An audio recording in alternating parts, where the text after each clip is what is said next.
UPSC 2022 का result आ चुका है और इसमें 46th रैंक हासिल की है लखनऊ के रहने वाले मनन अग्रवाल जी ने, जो कि ऐशबाग में रहते हैं। इस वक्त हम उनके घर पे मौजूद हैं। उनके माता पिता हमारे साथ हैं। आइए उनसे बात कर लेते हैं कि अपनी बेटे की इस पूरी सफलता के ऊपर उनका क्या कहना है। सर, आपका न्यूज़ 18 में बहुत बहुत स्वागत है। Thank you.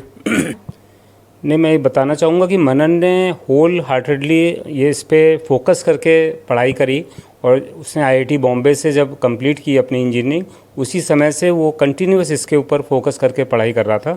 और इवन अगर हम लोग कई बार उससे कहते भी थे कि लंच या डिनर पे कहीं बाहर चलने के लिए, तो वो उसको भी सेक्रीफाइस करता था कि नहीं, हमें अपनी पढ़ाई करनी है, हमें पहले इस पे देखना है, अगर हम कंफर्टेबल होंगे तो ही जाएंगे।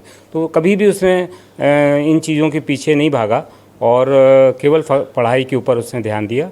बहुत अच्छा लग रहा है। बच्चे ने बहुत मेहनत करी थी, शुरू से ही उसका फोकस था इसी तरफ कि मुझे यूपीएससी के लिए करना है।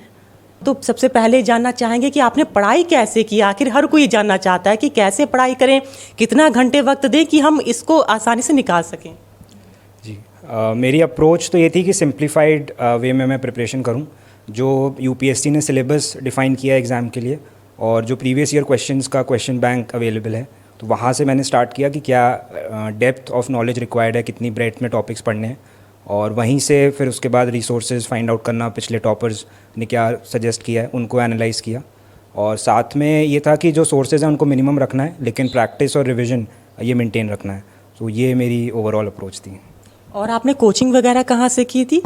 मैंने ऑनलाइन कोचिंग का यूज़ करा था। ऑनलाइन जो रिसोर्सेज अवेलेबल होती हैं, कई सारी रिसोर्सेज फ्री में भी अवेलेबल हैं, कुछ पेड थी, तो बट मैं घर से ही था, घर पे ही रह के प्रिपेयर कर रहा था। हम ये भी जानना चाहेंगे कि लगभग आप, क्योंकि आपने तीसरा अटैम्प्ट ये किया, तब आप इसमें निकाल पाए और आप संतुष्ट भी हैं अपनी रैंक से पूरी तरह से, और अच्छी रैंक है बेसिकली ये।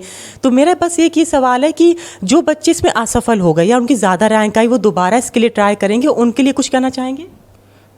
जी बिल्कुल, उनके लिए मेरा यही एडवाइस होगी, क्योंकि इसके पहले भी 2 अटैम्प्ट में मेरी सिलेक्शन नहीं हुआ था। तो तब मेरा यही माइंडसेट था कि क्या मिस्टेक्स हुई हैं अभी हमारी इस अटैम्प्ट में, उसको इम्प्रूव करना, उसको एनालाइज़ करना, क्योंकि अंदर ही अंदर हम कहीं ना कहीं जानते हैं कि हमारे क्या वीक एरियाज़ हैं, कहाँ पे हमने शायद अच्छा ना परफॉर्म किया हो, तो उन पे फोकस करना।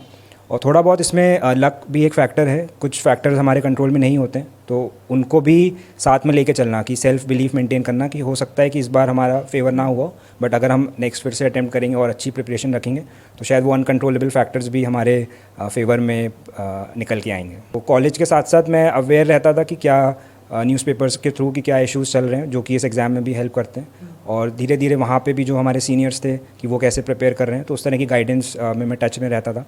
और फिर कॉलेज के बाद ही मैंने फर्स्ट अटैम्प्ट दिया था एग्ज़ाम का। बहुत बहुत धन्यवाद हमसे बात करने के लिए आपका। तो ये थे मनन अग्रवाल जी, जिन्होंने जो बच्चे असफल हो गए उनको लेकर के मोटिवेट भी किया है और ये भी कहा है कि उन्हें परेशान होने की ज़रूरत बिल्कुल भी नहीं है, और वे अगर तैयारी करेंगे मन लगा करके तो आज नहीं तो कल उन्हें सफलता ज़रूर मिलेगी। इसमें उन्हें हताश होने की ज़रूरत बिल्कुल भी नहीं है। साथ में उन्होंने ये भी बताया कि आखिर कितने घंटे पढ़ाई की, उन्होंने किस तरह से पूरी तैयारी की जो उनको आज ही सफलता हासिल हुई है। तो ऐसी और जानकारी के लिए जुड़े मेरे साथ। मैं लखनऊ से अंजलि सिंह राजपूत, न्यूज़ 18।